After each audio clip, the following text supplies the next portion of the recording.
Welcome to Subramani. Last week I was introduced to a friend's cousin who had made some investments and wanted some help. So I had, since he knew me, he asked me to meet him, and I met him. But first it was on the phone that we spoke, and I realized that he had lost a big portion of his money in cryptocurrencies, right? I don't know what he had done, but somewhere in 2020 or 21 he had lost 60-70% of his net worth, liquid net worth, in cryptocurrencies, and he was completely dejected, and my friend could not handle him. He was emotional, and then slowly later on he came, he met, and I have no clue what he did, because I met him only once. I did not give him too much of advice, because I realized one thing, that financial products buying is not as simple as it sounds, as people want to make it out to be, right? So people just watch some videos and something and say, oh, this looks, I can do it. This will increase my portfolio return by 1%, 2%, 15%, whatever, and I can do it. It should not be a problem. I don't need anybody else giving me advice. So is it possible to get advice on YouTube? Is it possible to get, which means it is generic advice, right? So can any product be sold aggressively? Today what is being sold aggressively is your rummy, right? Rummy is being sold very aggressively. Just do this and you will get 5 lakhs, you will get this car. The people who have been enrolled to do that have been film stars from Hindi, Marathi, Tamil, Kannada. I've seen all those heroes coming and selling this, right? Pan Parag is sold very aggressively, but Pan Parag is not a financial product, but Rummy is definitely a financial product. If it is addicting, everything is true.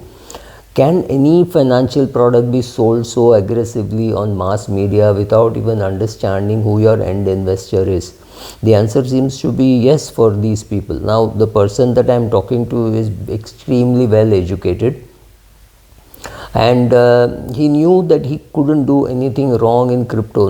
He did not ask anybody. His father is retired from Bombay's BEST and gets a decent pension and lives on that alone, right? Lives a little far away from his house.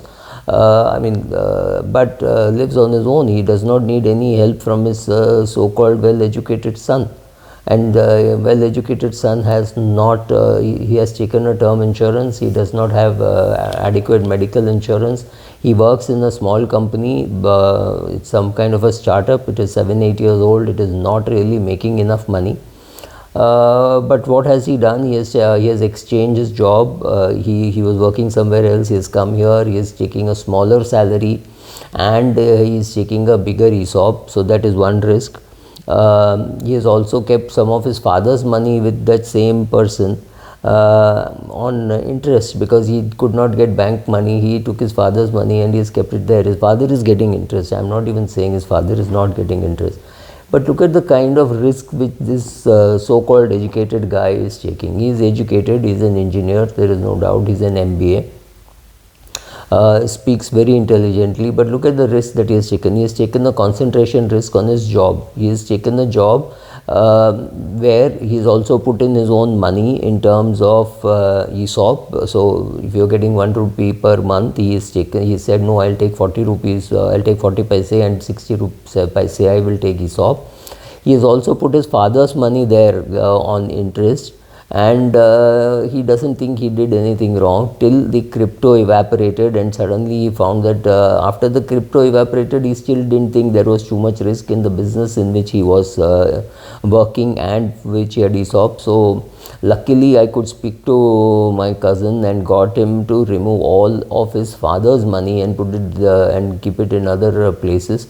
I think this is one thing which I want to tell everybody. If you are starting your business and you think there is risk, you have no right to put your father's money into it or your mother's money into it, right? I see that people coming and asking me, look, my mother is just retiring, she's got 60 lakhs, she's got 70 lakhs, can I put it in my friend's business or in my business? No, you can't put it. You can't take risk with that. Look at the kind of risk that this guy has taken, and he's a well qualified person. He does understand concentration risk. He does understand that you cannot take a concentration risk in an illiquid asset. Yes, he can draw theory, he can write about it maybe, but he does not understand how it gets implemented at his level. And he also does not understand that finance is hugely emotional.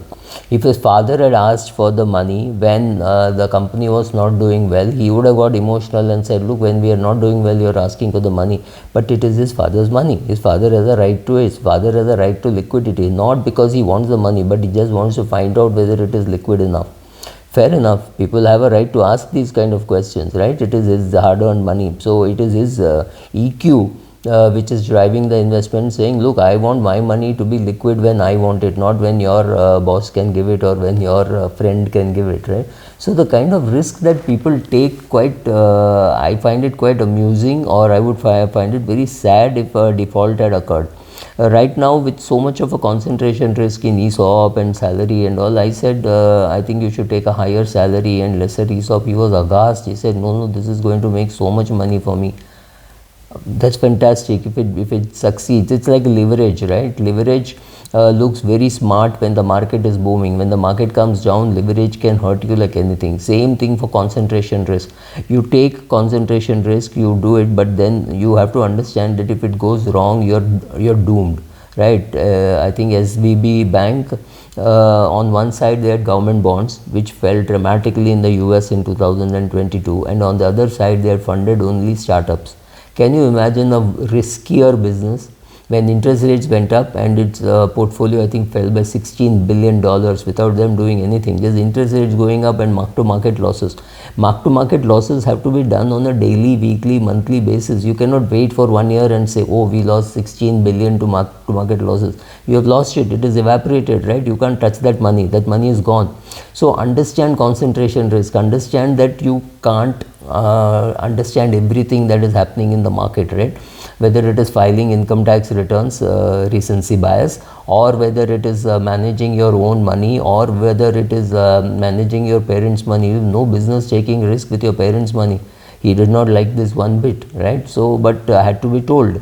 So, investing is about EQ, investing is about IQ, and I am getting more and more convinced that higher IQ actually destroys people's wealth. Because another person I know who took such a huge concentration risk was, he's put all his effort in the company was doing badly, and at that stage when it was doing badly, he was constantly telling me that it was doing well, and I was getting information from other parts of the world saying the company is in bad shape, the promoter is not worth trusting. Luckily for me, I didn't put too much money, but I also lost money in that relationship. And he not only lost his money, he lost his job, and he did not get paid for the work that he had done for a long time. And they just couldn't care. A person who doesn't care about paying State Bank of India or any other bank is not going to pay the employee or the consultant unless the consultant takes the money in advance.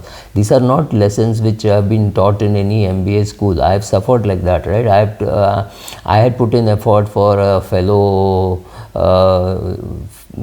chartered accountant, and he was doing his own business, and he was into a lot of other businesses. So I put in a lot of effort. We did not get paid. So these are things which you learn. You are very lucky if you learn it when you're young, because you have lesser to invest. So today, if somebody had come and asked me to invest, I would have put my money, time, effort, everything, and then after 3-4 years to 5 years found out that this guy had no intentions of repaying. He was just taking my money and repaying somebody else. So you run those risks. So when you see educated people with very high IQ, you realize that investing is about EQ as much as it is about IQ. It is about knowing your own temperament. It is about not taking risk with your parents' money. It is not taking concentration risk, right? All these things come together.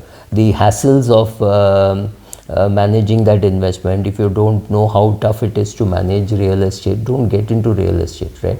So without understanding everything, people want to do everything just because they are very intelligent. They can talk very well. They can talk about ESG. They can talk about environment. They can talk about Biden's campaign, everything. But when it comes to personal finance, their IQ is an impediment. because you think you can talk intelligently, you can manage your money intelligently. I don't think there is any such shortcut.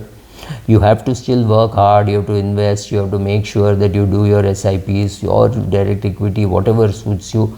If you don't understand how to do, go to a mutual fund and get it done. Your portfolio is too big, you have 10 crores, maybe go to a PMS. I'm not even saying PMS versus mutual fund.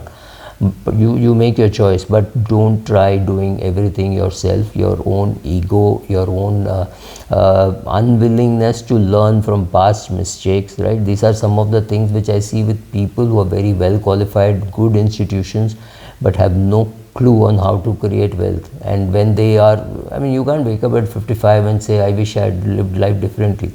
You lost your compounding time, you lost all the possibility things that you could have done with your money, and you've taken concentration risk, and you've lost your job, and you find that the promoter that your boss is has just gone away and he has not paid your fees. Thank you.